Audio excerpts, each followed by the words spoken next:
बिस्मिल्लाहिर्रहमानिर्रहीम। अस्सलाम वालेकुम। 6 क्लास हमने आपकी इस्लामियात की बुक शुरू की थी। उसमें हमने सबसे पहले बाब सोम में पढ़ा था सीरत तैयबा सल्लल्लाहु अलैहि वसल्लम, नबी करीम खातम नबीन सल्लल्लाहु अलैहि वसल्लम और मदनी माशरे का क़याम। अब हम पढ़ते हैं रियासत मदीना का क़याम। अब सबक की तरफ आते हैं। रियासत मदीना का क़याम दाखिली खारजी अमूर महाजरीन की आबादकारी, निसाक और तहवील किबला। हासिलात तालीम इस सबक की तकमील पर तलबा इस काबिल हो जाएंगे कि इस्लामी रियासत के तसव्वुर की रोशनी में रियासत मदीना के क़याम के मकसद को जान सकें। महाजरीन की आबादकारी में अंसार के इसार कुर्बानी से मुतल्लिक समझ सकें। रियासत मदीना को लाहक दाखिली व खारजी ख़तरात और नबी करीम खातम नबीन सल्लल्लाहु अलैहि वसल्लम की दिफाई तदाबीर के मुतल्लिक जान सकें। निसाक मदीना के पस मंज़र अहमियत और इसकी नुमाया दफ़ात से वाकिफ़ हो सकें। तहवील किबला का वाक़या, इसकी वजूहात और इसकी रोशनी में अत्तबा ये रसूल ख़ातम नबीन सल्लल्लाहु अलैहि वसल्लम और तस्लीम और रज़ा की अहमियत समझ सकें। निसाक मदीना के नतीजे में हासिल होने वाले फ़वाइद का जायज़ा ले सकें। रियासत मदीना की मिसाल को सामने रखते हुए वतन अज़ीज़ के नज़्म नस्क़ पर अमल दरामद में उसवा हसना से रहनुमाई हासिल करके अपना किरदार अदा कर सके। अब हम सबक की पढ़ाई की तरफ आते हैं। हज़रत मोहम्मद रसूलुल्लाह ख़ातमुन नबीय्यीन सल्लल्लाहु अलैहि वसल्लम मक्का मुकर्रमा से हिजरत फरमाकर मदीना मुनव्वरा तशरीफ़ लाए तो यहाँ एक बड़ा मसला महाजरीन की आबादकारी का था। हिजरत करके आने वाली सहाबा किराम रज़ियल्लाहु ताला अन्हुम अपना सब कुछ मक्का मुकर्रमा में छोड़ आए थे। जब वो यहाँ आए तो मदीना मुनव्वरा के रहने वाले सहाबा किराम रज़ियल्लाहु ताला अन्हुम ने सखावत और इसार की ऐसी मिसालें पेश की। सखावत यानी देनदारी में और इसार यानी कुर्बानी की ऐसी मिसालें कायम की कि अल्लाह ताला ने कुरान मजीद में इनकी तारीफ़ फरमाई। हिजरत मदीना के बाद इंसार अपने महाजिर भाइयों की दिल खोल कर मदद की और इनकी खिदमत के लिए अपना सब कुछ पेश कर दिया। महाजिर साहब किराम रज़ियल्लाहु ताला अन्हुम अगरचे ज़रूरतमंद थे, लेकिन उन्होंने पूरी कोशिश की कि अंसार पर बोझ ना बने। अब नबी करीम खातम नबीन सल्लल्लाहु अलैहि वसल्लम ने हज़रत अब्दुर्रहमान रज़ियल्लाहु ताला अन्हों से कहा, अंसार में सबसे ज़्यादा मालदार हज़रत अब्दुल रहमान बिन औफ रज़ियल्लाहु ताला अन्हु और हज़रत साद बिन रबी रज़ियल्लाहु ताला अन्हु के दरमियान भाईचारा कायम कर दिया।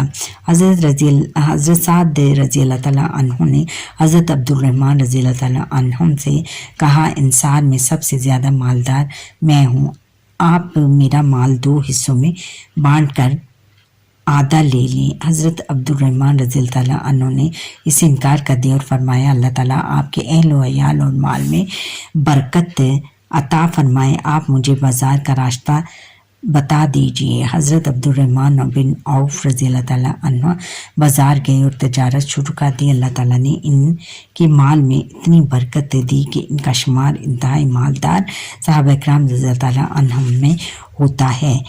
मुआख़ात मदीना का मकसद ये था कि लोगों के दिलों में जाहिलियत का तासुब ख़त्म हो जाए। जाहिलियत का तासुब यानी जाहिलियत उनमें से ख़त्म हो जाए। मुआख़ात किसको कहते हैं? भाईचारे को कहते हैं।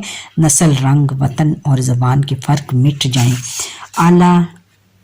आला और अदना का म्यार इंसानियत और तकवा के अलावा कुछ ना हो।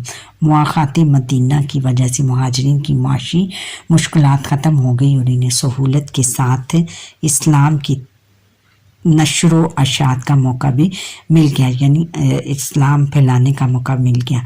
महाजिरीन जो मदीना मुनव्वरा आने के बाद ख़ुद को तन्हा महसूस कर रहे थे, अपने अंसार भाइयों के इसार से इस कदर मुतासिर हुए कि अपना वतन छोड़ने का गम भूल गए। अंसार और महाजिरीन में मोहब्बत और इत्तेहाद की मिसाल इंसानी तारीख़ में नहीं मिलती। अल्लाह ताला ने इनके असार और सखावत को कुरान मजीद में अंसार सहाबा रज़ियल्लाहु ताला अन्हुम की तारीफ़ यूँ फरमाई है। तर्जुमा اور وہ اپنے آپ پر انہیں ترجیح دیتے ہیں اگرچہ خود انہیں شدید حاجت ہو یعنی ضرورت ہو۔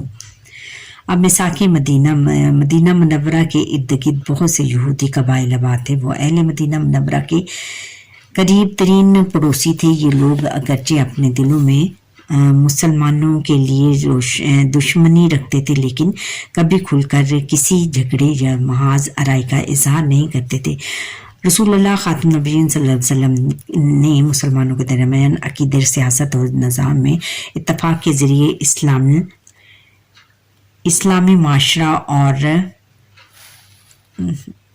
اسلامی معاشرے کی بنیادیں مضبوط کر لی تو غیر مسلمانوں کے ساتھ تعلقات کی طرف توجہ فرمائی۔ اس مقصد کے لیے آپ خاتم النبیین صلی اللہ علیہ وسلم نے یہودیوں کے ساتھ ایک معاہدہ کیا جسے مساک مدینہ کہا جاتا ہے۔ اس معاہدے میں انہیں دینوں مذہب کی آزادی اور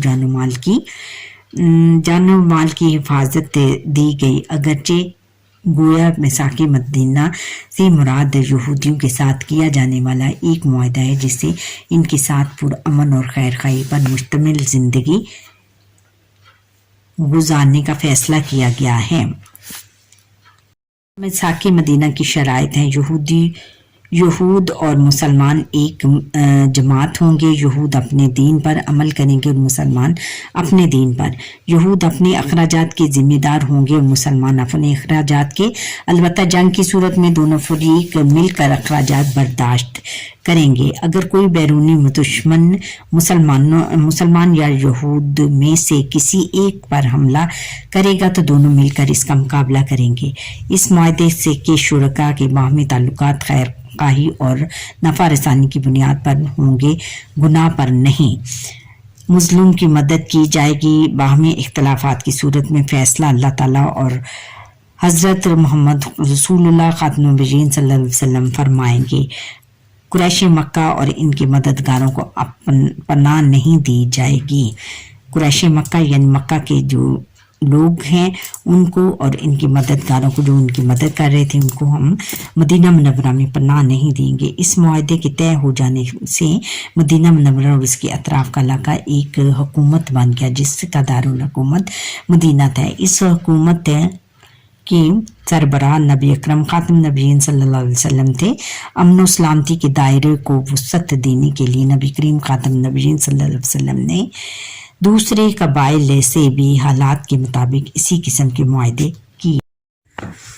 اب آگے ہے کہ مساک مدینہ مسلمان اور یہودیوں کے درمیان طے ہونے والا ایک تاریخی معاہدہ ہے۔ اس معاہدے سے آپ خاتم النبیین صلی اللہ علیہ وسلم کا مقصد یہ تھا کہ ساری انسانیت امن و سلامتی کی سعادتوں اور برکتوں سے فائدہ اٹھائے، کہ تمام انسانیت میں جو ہے وہ امن قائم ہو جائے۔ اس کا مقصد یہ تھا۔ اس مقصد کے لیے آپ خاتم النبیین صلی اللہ علیہ وسلم نے رواداری اور کشادہ دلی کے ایسے اصول طے فرمائے جن کا تعصب اور نفرت سے بری ہوئی دنیا میں کوئی تصور ہی نہیں تھا۔ مساک مدینہ کو امن عالم کا پہلا تحریری دستور کہا جاتا ہے۔ موجودہ زمانے میں بھی اس معاہدے کی بہت اہمیت ہے۔ اس قسم کے معاہدات دنیا کو آج بھی امن و سلامتی سے ہمکنار کر سکتے ہیں۔ اب آگے ہے کہ تحویل قبلہ۔ مسلمانوں کے مدینہ منورہ آنے کے بعد جو اہم واقعات پیش آئے ان میں سے ایک واقعہ تحویل قبلہ کا ہے۔ مسلمان پہلے بیت المقدس کی طرف رخ کر کے نماز ادا کرتے تھے، پھر حکم ہوا کہ اب خانہ کعبہ کی طرف رخ کر کے نماز ادا کریں۔ تحویل قبلہ کا حکم 2 ہجری میں نازل ہوا۔ نبی کریم خاتم النبیین صلی اللہ علیہ وسلم حضرت بشر بن برہ بن معرور رضی اللہ تعالیٰ عنہ کے ہاں دعوت پر گئے ہوئے تھے۔ وہاں ظہر کا وقت ہو گیا اور آپ خاتم النبیین صلی اللہ علیہ وسلم لوگوں کو نماز پڑھانے کھڑے ہوئے اور 2 رکعتیں پڑھ چکے تھے کہ تیسری رکعت میں وحی کے ذریعے تحویل قبلہ کا حکم نازل ہوا۔ اسی وقت آپ خاتم النبیین صلی اللہ علیہ وسلم اور آپ خاتم النبیین صلی اللہ علیہ وسلم کی اقتداء میں تمام لوگ بیت المقدس سے بیت اللہ کے رخ پھر گئے۔ اس کے بعد मदीना मुनव्वरा और इर्द गिर्द के इलाकों में इसका आम ऐलान किया गया। इरशाद बारी ताला है, तर्जुमा, यकीनन हम आप खातम नबीन सल्लल्लाहु अलैहि वसल्लम के चेहरे का बार बार आसमान की तरफ उठता देख रहे हैं, तो हम आप खातम नबीन सल्लल्लाहु अलैहि वसल्लम को उस किबला की तरफ ज़रूर फेर देंगे जैसे आप खातम नबीन सल्लल्लाहु अलैहि वसल्लम पसंद करते हैं। तो अब से आप चेहरे मस्जिद हराम की तरफ फेर लीजिए और मुसलमान तुम जहाँ कहीं भी हो अपने चेहरों को नमाज के लिए उस यानी मस्जिद हराम की तरफ फेर लो। इस आयत से मालूम होता है कि तब्दील किबला का हुक्म आने से पहले नबी करीम खातम नबीन सल्लल्लाहु अलैहि वसल्लम इस तब्दीली के मुंतज़र थे और ख़ुद भी महसूस फरमा रहे थे कि बनी इसराइल की अमामत का दौर ख़त्म हो चुका है, लिहाजा हम मरकज़ इब्राहिमी की तरफ रुख करने का वक्त आ गया है। जिस मस्जिद में नमाज के दौरान तब्दील किबला का हुक्म आया इस मस्जिद को किबलतैन यानी दो किबलों वाली मस्जिद कहते हैं, जो आज भी कायम है। अच्छा बच्चों, यहाँ पर ही हमारे आज की लेसन का वक्त खत्म हुआ। उम्मीद है कि आपको मेरा ये लेसन पसंद आया होगा। आप मुझे लाइक सब्सक्राइब करें, बेल आइकन पर क्लिक करें और कमेंट करना ना भूलिएगा। अल्लाह।